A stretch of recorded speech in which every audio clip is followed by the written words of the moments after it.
2007 मायावती के लिए सबसे स्वर्णिम काल था, लेकिन बीते कई सालों में मायावती की पार्टी ने जिस तरह से डाउनफॉल का सामना किया है, बावजूद उसके भी मायावती का आत्मविश्वास क्यों टिका हुआ है?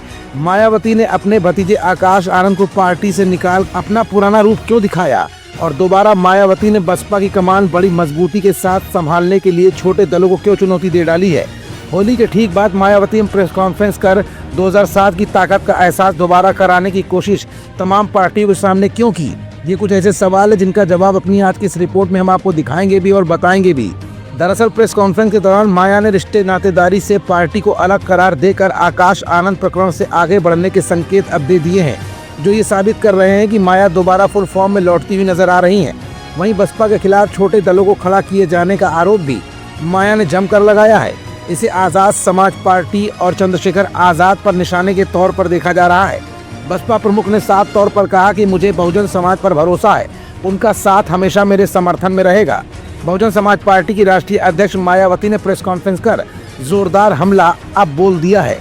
मायावती ने विपक्षी दलों पर बसपा को कमजोर करने के गंभीर आरोप लगाए हैं। उन्होंने निशाना साधते हुए कहा कि जातिवादी और सांप्रदायिक पार्टियां किस्म किस्म के हथकंडे अपनाकर बसपा को कमजोर और खत्म करना चाहती हैं। इसके साथ ही मायावती ने दो टूक अंदाज में कहा कि मेरे भाई बहन और अन्य रिश्तेदार सिर्फ बहुजन समाज का ही एक अंग है, उसके सिवाय कुछ भी नहीं है।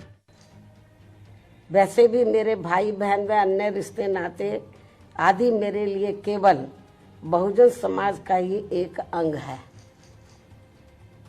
इसके अलावा पार्टी व मूवमेंट के हित में बहुजन समाज के जो भी लोग अपनी पूरी ईमानदारी व निष्ठा से कार्य करते हैं, तो उन्हें पार्टी में जरूर आगे बढ़ने का मौका दिया जाएगा और इस मामले में मेरे रिश्ते नाते आदि भी आड़े नहीं आएंगे।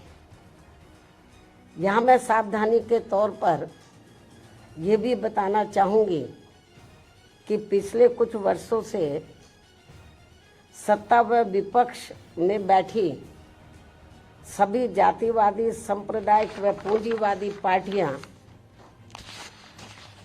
बीएसपी के विरुद्ध अंदर अंदर आपस में मिलकर बहुजन समाज की एकमात्र हितैषी पार्टी बीएसपी को किस्म किस्म के हथकंडों के जरिए इसे कमजोर करने की पूरी कोशिश में लगी है। बसपा सुप्रीमो मायावती ने अस्तित्व से जूझ रही बहुजन समाज पार्टी के कार्यकर्ताओं को भी बड़ा संदेश देने की कोशिश की है। उन्होंने कहा कि पार्टी और मूवमेंट के हित और बहुजन समाज के लोग ईमानदारी निष्ठा के साथ काम करते हैं, उन्हें पार्टी में आगे बढ़ाने का मौका दिया जाएगा। इसमें मेरे रिश्ते नाते आड़े हाथों नहीं आएंगे। इसके साथ ही मायावती ने अगले पल कहा कि पहले दलित और अन्य उपेक्षित वर्ग के लोग जातिवादी उच्च वर्गों के लोगों के सामने चारपाई और कुर्सी पर बराबर बैठने की हिम्मत नहीं जुटा पाते थे। मायावती ने कहा कि वर्ष 2007 में पूर्ण बहुमत की सरकार बनने के बाद ये सब कुछ काफी बदल सा गया था। बसपा सुप्रीमो ने आगे कहा कि पिछले कुछ सालों में सत्ता और विपक्ष में बैठी जातिवादी, सांप्रदायिक और पूंजीवादी पार्टियां किस्म किस्म के हथकंडों के जरिए बसपा को कमजोर करने की पूरी कोशिश कर रही हैं, क्योंकि उन पर पार्टियों को बसपा का 2007 में पूर्ण बहुमत की सरकार बनाना अभी तक गले से नीचे नहीं उतर रहा है। बाबा साहेब के जीवित रहने के दौरान भी जातिवादी पार्टियों ने बसपा को कमजोर और खत्म करने की साजिश कुछ इसी तरह से रची थी। मतलब साफ है कि मायावती ने एक प्रेस कॉन्फ्रेंस से एक नहीं बल्कि तीन संदेश दे डाले हैं। पहला संदेश तो ये कि मायावती 2007 की तरह फुल फॉर्म में वापस आ रही हैं। दूसरा संदेश ये कि पार्टी के अंदर परिवारवाद जैसी कोई संभावना अब बची ही नहीं है। और तीसरा संदेश सबसे बड़ा ये कि कार्यकर्ता मेहनत जो करेगा यानी पार्टी उसको आगे बढ़ाएगी। बसपा उसको फर्श से अर्श तक ले जाने का दमखम भी रखती है, ताकि पार्टी को एकता के सूत्र में बांधते हुए 2027 की चुनावी तैयारियों को लेकर 2007 जैसी मजबूत तस्वीर पूरी तरह से तैयार की जा सके।